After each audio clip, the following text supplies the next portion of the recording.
Hi friends, welcome back to Sunita's channel. Friends, ಇವತ್ತಿನ ವಿಡಿಯೋದಲ್ಲಿ ತುಂಬ ಸಿಂಪಲ್ ಆಗಿ ಹಾಕುವಂಥ ಒಂದು ಸಿಂಗಲ್ ಸ್ಟೆಪ್ ಬಾರ್ಡರ್ ಡಿಸೈನ್ ಹಾಕೋದು ಹೇಗೆ ಅಂತ ನೋಡೋಣ ಬನ್ನಿ. ಅದಕ್ಕೆ ನೋಡಿ, ಸಾರಿಗೆ ಫಸ್ಟು ಒಂದು ಸಿಂಗಲ್ ಕ್ರೋಶೆಯಿಂದ ಲಾಕ್ ಮಾಡ್ಕೊಂಡಿದ್ದೀನಿ.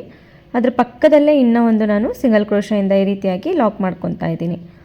ನೋಡಿ, ಈ ರೀತಿಯಾಗಿ 2 ಸಾರಿ ನಾನಿಲ್ಲಿ ಸಿಂಗಲ್ ಕ್ರೋಶನ ಮಾಡ್ಕೊಂಡಿದ್ದೀನಿ. ಇವಾಗ ಆದಮೇಲೆ ದಾರನ ಸ್ವಲ್ಪ ಮೇಲ್ ಮಾಡಿಕೊಂಡು ಒಂದು ಬೀಡನ್ನು ಹಾಕ್ಕೊಳ್ಳೋಣ. ನಿಮಗೆ ಯಾವ ರೀತಿ ಬೀಡ್ ಇಷ್ಟ ಆಗುತ್ತೋ ಆ ರೀತಿ ಬೀಡನ್ನು ಇಲ್ಲಿ ಹಾಕ್ಕೋಬೋದು. ಬೀಡನ್ನು ಹಾಕ್ಕೊಂಡು ಬೀಡ್ ಲಾಕ್ ಮಾಡ್ಕೋಬೇಕು. ಬೇಕು ಅಂದರೆ ಸ್ವಲ್ಪ ದೊಡ್ಡ ಬೀಡನ್ನು ಸಹ ಯೂಸ್ ಮಾಡ್ಕೋಬೋದು. ಅದೆಲ್ಲಿಗೆ ಬರುತ್ತೋ ಅಲ್ಲಿಗೆ ಇಟ್ಬಿಟ್ಟು ಒಂದು ಸಿಂಗಲ್ ಕ್ರೋಶೆಯಿಂದ ಲಾಕ್ ಮಾಡ್ಕೋಬೇಕು. ಈ ರೀತಿಯಾಗಿ ನೋಡಿ, 2 ಸಿಂಗಲ್ ಕ್ರೋಶ, ಒಂದು ಬೀಡು ಮತ್ತು ಸಿಂಗಲ್ ಕ್ರೋಶ ಆದಮೇಲೆ ಈಗ 5 ಚೈನ್ಸನ್ನು ಹಾಕ್ಕೋಬೇಕು. ಈ ರೀತಿಯಾಗಿ 5 ಚೈನನ್ನು ಹಾಕ್ಕೋಬೇಕು. ನೋಡಿ, 5 ಚೈನನ್ನು ಹಾಕ್ಕೊಂಡು ಇವಾಗ ಇಲ್ಲೇನು ಸ್ಟಾರ್ಟಿಂಗಲ್ಲಿ 2 ಸಾರಿ ಸಿಂಗಲ್ ಕ್ರೋಶ ಮಾಡ್ಕೊಂಡಿರ್ತೀವಿ ನೋಡಿ, ಆ 2 ಸಿಂಗಲ್ ಕ್ರೋಶದ ನಡುವೆ ಗ್ಯಾಪ್ ಇರುತ್ತಲ್ಲ, ಚೈನ್ ಥರ, ಆ ಗ್ಯಾಪಲ್ಲಿ ಹೋಗಿ ಒಂದು ಸಿಂಗಲ್ ಕ್ರೋಶನ ಮಾಡ್ಕೋಬೇಕು. ಈ ರೀತಿಯಾಗಿ ನೋಡಿ, ಈ ರೀತಿ ಒಂದು ಸಿಂಗಲ್ ಕ್ರೋಶ ಆದಮೇಲೆ ಮತ್ತೆ ಕ್ರೋಶ ಮೇಲೆ ದಾರ ತಗೊಂಡು ಈ 5 ಚೈನ್ ಗ್ಯಾಪ್ ಏನಿದೆ ಅಲ್ವಾ, ಆ ಗ್ಯಾಪಲ್ಲಿ ಹೋಗಿ ದಾರನ ಎಳ್ಕೊಂಡು ಬಂದು ಒಂದು ಡಬಲ್ ಕ್ರೋಶನ ಮಾಡ್ಕೋಬೇಕು. ಫಸ್ಟ್ 2 ಒಂದು ಮಾಡ್ಕೊಳ್ಳಿ, ಮತ್ತೆ 2 ಇರುತ್ತಲ್ವ, ಈ 2 ಒಂದು ಮಾಡ್ಕೋಬೇಕು. ಈ ರೀತಿಯಾಗಿ ಡಬಲ್ ಕ್ರೋಶ ಮಾಡ್ಕೋಬೇಕು. ಅದೇ ರೀತಿ ಮತ್ತೆ ಕ್ರೋಶ ಮೇಲೆ ದಾರ ತಗೊಂಡು ಅದೇ 5 ಚೈನ್ ಗ್ಯಾಪಲ್ಲೇ ಹೋಗಿ ಮತ್ತೆ ಒಂದು ಡಬಲ್ ಕ್ರೋಶನ ಮಾಡ್ಕೋಬೇಕು. ನೋಡಿ, ಈಗ ಇನ್ನೂ ಒಂದು ಡಬಲ್ ಕ್ರೋಶ ಮಾಡ್ಕೊಳ್ಳೋಣ. ಅದೇ ರೀತಿಯಾಗಿ ಅದೇ ಗ್ಯಾಪಿಗೆ ಹೋಗಬೇಕು, ದಾರನ ಎಳ್ಕೊಂಡು ಬರಬೇಕು. ಇದೇ ರೀತಿ ಮತ್ತೆ ಒಂದು ಡಬಲ್ ಕ್ರೋಶ ಮಾಡ್ಕೋಬೇಕು. ತುಂಬ ಸಿಂಪಲ್ ಆಗಿದೆ ಡಿಸೈನು. ಬಿಗಿನರ್ಸು ಸಹ ತುಂಬ ಸಿಂಪಲ್ಲಾಗಿ ಈಸಿಯಾಗಿ ಹಾಕ್ಕೋಬೋದು. ಈಗಷ್ಟೇ ಕಲಿತಾ ಇದ್ದರೆ ಈ ಡಿಸೈನ್ನ ಟ್ರೈ ಮಾಡಿ, ತುಂಬ ಈಸಿಯಾಗಿ ಹಾಕ್ಕೋಬೋದು. ನೋಡಿ, ಅದೇ ರೀತಿ ನಾನಿಲ್ಲಿ 10 ಡಬಲ್ ಕ್ರೋಶಗಳನ್ನ ಮಾಡ್ಕೊತಾ ಇದ್ದೀನಿ. ನೀವೇನಾದರೂ ಸ್ವಲ್ಪ ದೊಡ್ಡ ಬೀಡನ್ನು ತೊಗೊಂಡ್ರೆ ಆವಾಗ ಚೈನ್ನ ಸಂಖ್ಯೆ ಸ್ವಲ್ಪ ಜಾಸ್ತಿ ಆಗುತ್ತಲ್ವ, ಆವಾಗ ನೀವು ಡಬಲ್ ಕ್ರೋಶಗಳನ್ನ ಸಹ ನೀವು ಜಾಸ್ತಿ ಮಾಡ್ಕೋಬೋದು. ನಾನಿಲ್ಲಿ 5 ಚೈನ್ಗಳನ್ನ ಹಾಕ್ಕೊಂಡಿರೋದ್ರಿಂದ 10 ಡಬಲ್ ಕ್ರೋಶಗಳನ್ನ ಹಾಕ್ಕೊತಾ ಇದ್ದೀನಿ. ಡಬಲ್ ಕ್ರೋಶಗಳು ಆದಷ್ಟು ನೀಟಾಗಿ ಬರೋ ರೀತಿಯಲ್ಲಿ ಹಾಕ್ಕೊಳ್ಳಿ, ಎಲ್ಲೂ ದಾರ ಬಿಡದೇ ಇರೋ ರೀತಿಯಲ್ಲಿ. ನೋಡಿ, ಈ ರೀತಿಯಾಗಿ ಒಂದೇ ಸಮ ಬರೋ ರೀತಿಯಲ್ಲಿ ನಾನು 10 ಡಬಲ್ ಕ್ರೋಶಗಳನ್ನ ಮಾಡ್ಕೊತಾ ಇದ್ದೀನಿ.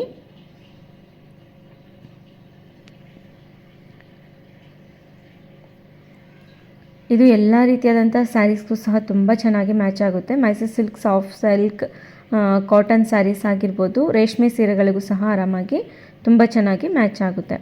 ನೋಡಿ, ಈ ರೀತಿ 10 ಡಬಲ್ ಕ್ರೋಶ ಆದಮೇಲೆ ಅದೆಲ್ಲಿಗೆ ಬರುತ್ತೋ ಅಲ್ಲಿಗೆ ಸೀರೆ ಮೇಲೆ ಇಟ್ಬಿಟ್ಟು ಒಂದು ಸಿಂಗಲ್ ಕ್ರೋಶೆಯಿಂದ ಲಾಕ್ ಮಾಡ್ಕೋಬೇಕು. ಈ ರೀತಿಯಾಗಿ ಸಿಂಗಲ್ ಕ್ರೋಶೆಯಿಂದ ಲಾಕ್ ಮಾಡ್ಕೊಂಡಾದಮೇಲೆ ಮತ್ತೆ ಅದ್ರ ಪಕ್ಕದಲ್ಲೇ ನಾನಿಲ್ಲಿ ಇನ್ನೊಂದು ಸಿಂಗಲ್ ಕ್ರೋಶನ ಮಾಡ್ಕೊತಾ ಇದ್ದೀನಿ. 2 ಸಿಂಗಲ್ ಕ್ರೋಶಗಳನ್ನ ಮಾಡ್ಕೋಬೇಕು. ಈ ಡಿಸೈನಲ್ಲಿ ನೋಡಿ, ಸ್ಟಾರ್ಟಿಂಗಲ್ಲಿ 2 ಸಾರಿ ಸಿಂಗಲ್ ಕ್ರೋಶ ಮಾಡ್ಕೊಂಡಿದ್ದೀನಿ. ಈಗ ಮತ್ತೆ ಆರ್ಚ್ ಆದಮೇಲೆ 2 ಸಿಂಗಲ್ ಕ್ರೋಶ ಮಾಡ್ಕೊಂಡಿದ್ದೀನಿ. ಅದೇ ರೀತಿ ಮತ್ತೆ ಕಂಟಿನ್ಯೂ ಮಾಡ್ಕೋಬೇಕು. ಮತ್ತೆ ದಾರನ ಸ್ವಲ್ಪ ಮೇಲ್ ಮಾಡಿಕೊಂಡು ಮತ್ತೆ ಒಂದು ಬೀಡನ್ನು ಹಾಕ್ಕೋಬೇಕು. ಈ ರೀತಿ ಬೀಡನ್ನು ಹಾಕ್ಕೊಂಡು ಬೀಡ್ ಲಾಕ್ ಮಾಡ್ಕೋಬೇಕು. ನೋಡಿ, ಈ ರೀತಿ ಬೀಡ್ ಲಾಕ್ ಮಾಡಿಕೊಂಡು ಮತ್ತೆ ಕ್ರೋಶ ಮೇಲೆ ದಾರ ತಗೊಂಡು ಅದೆಲ್ಲಿಗೆ ಬರುತ್ತೋ ಅಲ್ಲಿಗೆ ಇಟ್ಬಿಟ್ಟು ಒಂದು ಸಿಂಗಲ್ ಕ್ರೋಶೆಯಿಂದ ಲಾಕ್ ಮಾಡ್ಕೋಬೇಕು. ಈ ರೀತಿ ಸಿಂಗಲ್ ಕ್ರೋಶೆಯಿಂದ ಲಾಕ್ ಆದಮೇಲೆ 5 ಚೈನ್ಸನ್ನು ಮಾಡ್ಕೋಬೇಕು. 5 ಚೈನ್ಗಳನ್ನ ಮಾಡಿಕೊಂಡು ಈಗ 2 ಸಿಂಗಲ್ ಕ್ರೋಶ ಇರುತ್ತೆ ನೋಡಿ, ಆ ಮಧ್ಯದ ಗ್ಯಾಪಲ್ಲಿ ಒಂದು ಚೈನ್ ಥರ ಕಾಣಿಸ್ತಾ ಇದೆಯಲ್ಲ, ಆ ಗ್ಯಾಪಿಗೆ ಒಂದು ಸಿಂಗಲ್ ಕ್ರೋಶೆಯಿಂದ ಲಾಕ್ ಮಾಡ್ಕೋಬೇಕು.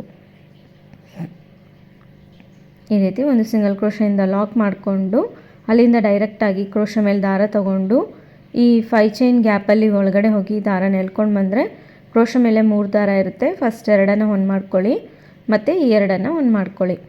ಅದೇ ರೀತಿ ಮತ್ತೆ 10 ನಾವಿಲ್ಲಿ ಟೋಟಲಾಗಿ 10 ಡಬಲ್ ಕ್ರೋಶಗಳನ್ನ ಮಾಡ್ಕೋಬೇಕು. ನಾವು ಬ್ಯಾಕ್ ಸೈಡಿಂದ ಯಾವಾಗಲೂ ಲಾಕ್ ಮಾಡ್ಕೊತಿದ್ವಲ್ಲ ಅಲ್ವಾ, ಅದಲ್ಲದೆ ಇವಾಗ ಡೈರೆಕ್ಟಾಗಿ ಇಲ್ಲಿ ನಾನು ಫ್ರಂಟಿಂದನೇ ಲಾಕ್ ಮಾಡ್ಕೊಂಡಿದ್ದೀನಿ. ಅದೇ ರೀತಿ ನಾನಿಲ್ಲಿ 10 ಡಬಲ್ ಕ್ರೋಶಗಳನ್ನ ಮಾಡ್ಕೊತೀನಿ. ಸಿಂಗಲ್ ಕಲರ್ ಸ್ಯಾರೀಸ್ಗೂ ಸಹ ತುಂಬ ಚೆನ್ನಾಗಿ ಮ್ಯಾಚ್ ಆಗುತ್ತೆ ಈ ಡಿಸೈನು. ಈ ಡಿಸೈನಲ್ಲಿ ನಾನು ಯಾವುದೇ ರೀತಿ ಕುಚ್ಚನ್ನು ಹಾಕ್ತಾಯಿಲ್ಲ. ನಿಮ್ಗೇನಾದರೂ ಕುಚ್ಚು ಬೇಕು ಅನ್ನೋದಾದರೆ ಸ್ಟಾರ್ಟಿಂಗಲ್ಲಿ ಒಂದು 4 ಚೈನ್ಸನ್ನು ಹಾಕ್ಕೊಂಡು ಸ್ಟಾರ್ಟ್ ಮಾಡ್ಕೋಬೋದು. ಮಧ್ಯದಲ್ಲಿ ಒಂದು 3ರಿಂದ 4 ಹಾರ್ಚ್ ಆದಮೇಲೆ ಬೇಕು ಅಂದರೆ ಸಹ ನೀವು 4 ಚೈನನ್ನು ಗ್ಯಾಪನ್ನು ಬಿಟ್ಟು ಮತ್ತೆ ಡಿಸೈನ್ನ ಸ್ಟಾರ್ಟ್ ಮಾಡ್ಕೋಬೋದು. ನಿಮಗೆ ಕುಚ್ಚು ಬೇಡ ಅನ್ನೋದಾದರೆ ಈ ರೀತಿಯಾಗಿ ಹಾಕ್ಕೊಳ್ಳಿ. ಕುಚ್ಚು ಬೇಕು ಅನ್ನೋದಾದರೆ ಮಧ್ಯದಲ್ಲಿ ಎಷ್ಟು ಆರ್ಚ್ ಆದಮೇಲೆ ನಿಮಗೆ ಗ್ಯಾಪ್ ಬೇಕು ಕುಚ್ಚು ಬೇಕು ಅನಿಸುತ್ತೋ ಅಲ್ಲಿ 4 ಚೈನ್ಸನ್ನು ಹಾಕ್ಕೊಂಡ್ರೆ ಆಯಿತು.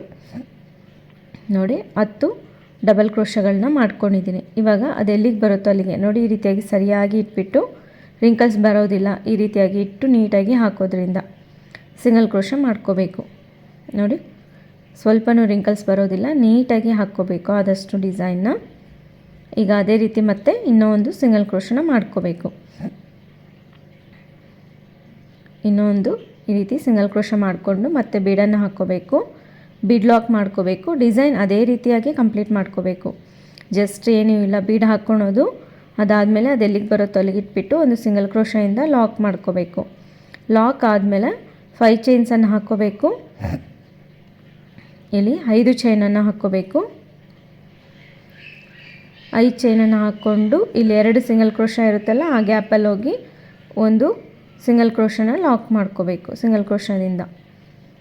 ಅದಾದಮೇಲೆ 10 ಡಬಲ್ ಕ್ರೋಶಗಳನ್ನ ಮಾಡ್ಕೋಬೇಕು. ಅದೇ ರೀತಿ ನಾನು ಪೂರ್ತಿ ಡಿಸೈನ್ನ ಕಂಪ್ಲೀಟ್ ಮಾಡಿಕೊಂಡು ತೋರಿಸ್ತೀನಿ.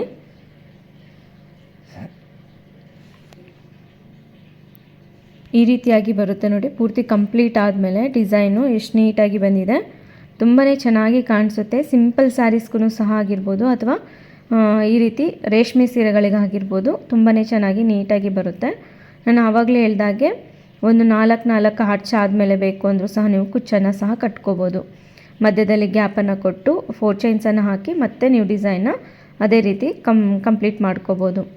ಅದು ಸಹ ಚೆನ್ನಾಗೇ ಇರುತ್ತೆ. ಕುಚ್ಚು ಬೇಡ ಅನ್ನೋಂಥವ್ರಿಗೆ ಈ ಡಿಸೈನ ನೀವು ಹಾಕ್ಕೊಡ್ಬೋದು. ತುಂಬಾ ಚೆನ್ನಾಗಿ ಬಂದಿದೆ. ಈ ವಿಡಿಯೋ ಇಷ್ಟ ಆಗಿದ್ದರೆ ಲೈಕ್ ಮಾಡಿ, ಶೇರ್ ಮಾಡಿ, ಸಬ್ಸ್ಕ್ರೈಬ್ ಮಾಡಿ. ಮತ್ತೊಂದು ಒಳ್ಳೆಯ ವಿಡಿಯೋ ಜೊತೆಗೆ ಭೇಟಿಯಾಗೋಣ. ಧನ್ಯವಾದಗಳು.